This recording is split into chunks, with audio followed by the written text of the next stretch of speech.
So sideline muna ako, namimili ako ng mga sirang rep. GTA Rafa ulit. May bili ng mga sirang ref, sirang aircon. So nasira yung ref ng kapatid ko, binili ko ng 300. Walang tinginan boy. Sira ang compressor. So dadalhin ko rito kasi may papatayo akong bagong shop dito guys. Ito sa tapat ng bahay namin. So bumili na ako ng office dito. Yung prefab na katulad na sa office namin sa main. So itatayo dito yon. Sakto nasira yung rep ng kapatid ko. Bumili siyang bago. Sabi ko ako nabibili niyang bread. Okay, so tatago ko muna rito kasi mag-iipon lang ako ng pambili kong compressor. Ang compressor ng mga ganyan, 2.5. Yan. Tapos ako na magkakabit. Dali mo na ang rep ko. Ang bago kong rep. Dito sa bubong niya lagay muna kay Edwin. Dito. Tapos andyan yung tarpaulin niya, no? Yung pangkabit. Papasok pa ito. So ito sa bubong. Dyan, oh. Sa may ano. Ganda ng bago ko rep guys. LG. So 3 years pa lang sa kanila ito nasira na. So okay din kasi may rep na nga ako. Bumili na silang bagong rep. Hindi sila mapag-antay. So at least may rep tayo. Di less na doon sa gastos ko, diba? So lit. Medyo digas ko na sa kapatid kin 300. Sold. So ngayon ang gagawin natin, nag-down na kami sa prefab yung container na office. Mas okay yun kasi mas mabilis siyang itayo. 1 to 2 days lang, tayo na agad yun. Office na agad. So maganda siya. Ngayon, pupwesto ko lang dito kung paano kung titirada yung office na yon. Tapos, actually kaya ko lang papa-office dahil nanggigigil ako na naman i-solar. So, matindi init ng araw. Gusto ko lang mag-solar talaga. Hobby lang, hobby. Hindi ako magaling doon. Pero sumasabog po kami sa solar. Pero charge to experience, natututo. Nandito yung mga iba natin stocks. Ito. So, wild truck natin, for release na to. Tinetesting na lang. Binabiyahin namin sa mga malalayo. Pero everything goods dito, re-release na natin to. Kay Sir Arlo. Sir Arlo, ito na yung wild truck nyo. Pinanghatak na namin to. Tinesting na namin sa lahat ng pasikot-sikot. Aircon na lang to. Napansin ko parang medyo hilaw. So, cleaning lang natin yung aircon tapos release na natin tong iyong wild truck na malupit. Okay. So, ito, magme-metro muna kami nila Aljon dito tapos ito papatignan ko kung pwedeng pabubungan to kasi nauhulugan ng buko, solid. Huwag pong matak yung buko, sabog ang kotse. Okay. Ayan yung mga buko nahulog, oh. Ayan, mga nahulog na Hindi naman siya kumbaga aray, puta na, masakit din. Masakit din, ha. Kaya nga masakit din. Masakit nga baka mamaya tumitingin ka kotse dito, bigla kang himatayin. Ito yung buko yun. Nahulugan ka na ng buko sa ulo. Ano ba pwede natin gawin niya sa mga sa mga lumang buko? Pwede ba nating niya, Kuya Edwin? Wala nang laman no. Hindi gagawing kaya mong gawing bunot. Di ba pwedeng bunot yan? Benta mo lang para meron ako. Hati tayo. Ano sa'yo? Siguro. Kahit porsyento lang 10% sa akin. Kaya ata uso yun Yung bunot? Hindi, meron pa nagbubunot. Sa school na lang. O kaya nga. Ay hindi, wala na rin sa school kasi pinapabaon dun sa mga kaklase yun Nilalagay sa bag. So eto, kausapin na si Edwin. Tingnan natin kung anong maganda rito. Ano Edwin? Anong magandang tirada rito? Bubungan na lang natin to. Ang gusto ko pag ganun dito, paano ang diskarte mo rito sa puno? Ayaw kong putol yung puno Lalagyan ng baka pangit yan. Baka ang pangit nun. Lalagyan ng kaya mo yun? Uukita mo? Paano mo uukitan yun? Kasi ang gusto ko dyan, eto, lalagyan ko ng sako, yung mahihiga ako dyan Oo. Duyan. Oo. Kaya hindi ko pwedeng paputol yung puno. Nakagawa na kami yun.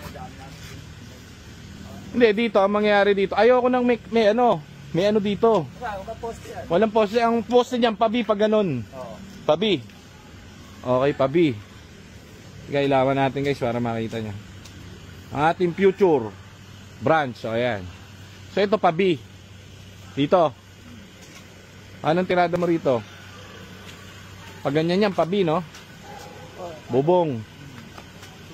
Anong welding mo niyan? Pag ganon.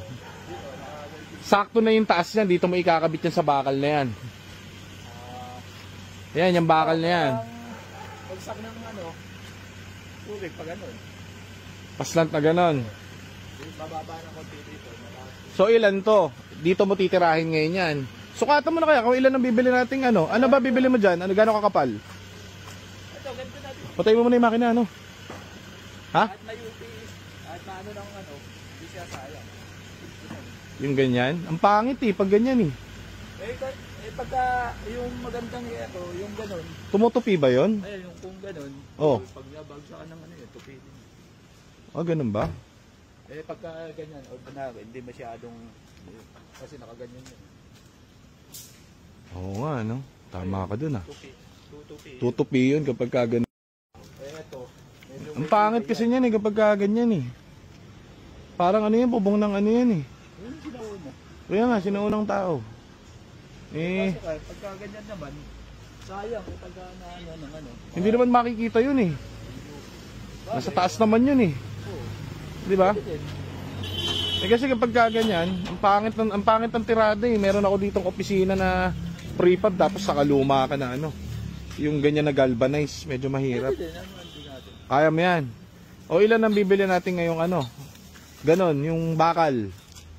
Asan na yung ano mo? Metro mo, paano ka magmumukhang ano yan? Hindi ka mukhang kontraktor. Yung bakal, kaya pinadala ko siya eh. Hanggang saan yan, ang tirada mo dyan? Hindi po pwede. Hindi, pag ano naman.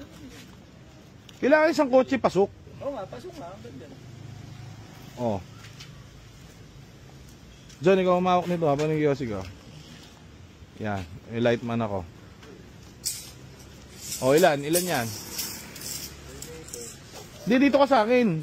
Kasi hindi ko mabibili. Dito ka sa akin pumwesto. Yan. Ilan yan? Kaya yan, ganyan kahaba. Walang ano ha, poste ha. Ano tayo pa ganun? Oh, baka mahulog yan eh. Mahulog yan. Pwede. Haba niyan. O ba mamaya hanginin yan. Isang pyesa. Ha? Isang pyesa. Paano isang pyesa? Yung isang buo. Anong gagamitin mong ano dyan? Tubular. Tubo na ba? Yung mga ganyan natin. GI. Anong tubo? Ayun, ganyan. GI. Bilog. May ganyan ba nabibili sa hardware? Round bar. Ah, may ganyan? Totoo may ganyan? GI type. Oh, sadya natin pa atras na ganyan. Iba yun. Ba, nag-post. Ilan yun? Ilan ang kasya doon? Simula dito hanggang saan? Ayun, ganito. Ano yan? Dalawa na yan. Ilang kotse ba kasya rito? 3 dapat dito, di ba? Oo. O 3 to eh. Tatlo. Oh. Kung mabubukuhan pa natin ng ano eh. Eto isasama mo. Oo nga, maganda nga yan pag sinama eh. Maganda dyan, net na lang eh. Oh, pwede rin dito. Maganda dyan, net na lang kasi mangyari dyan. Hindi na presko kapag ka nilagyan mo ng bubong eh. Dito. Hanggang dito lang ang tira mo. Oo, no. Hanggang dito tira mo, dito. Tapos ito, net na lang. Oo. Para may ano din, singaw din yung... Oo, para may singaw. Kasi pagka inano mo, in-enclose mo, parang mainit na yan eh. Bagay, ano nga, net, pwede na yun. Hindi yung ano, yung kagaya sa atin. May nabibigod net na ano, yung pang-gambat na ano. Yung pang... Hindi, madali na yan. Kasi yung net, madali na iposisyon dito sa kahoy eh. Eh kapag niyero mo, parang mahirap ka pa dyan eh. So, inet na lang natin yung aso pag ano mo yung net. Pak. Tapos pag ganyan dito. Oo, pwede din. O, kaya hanggang dito oh. Ang kailangan lang masalo yung buko eh, di ba? O, pag dito naman, lumagpas ka doon sa net, meron ng bubong. Tama? Oo. O ngayon, sukatin naman ngayon natin dito.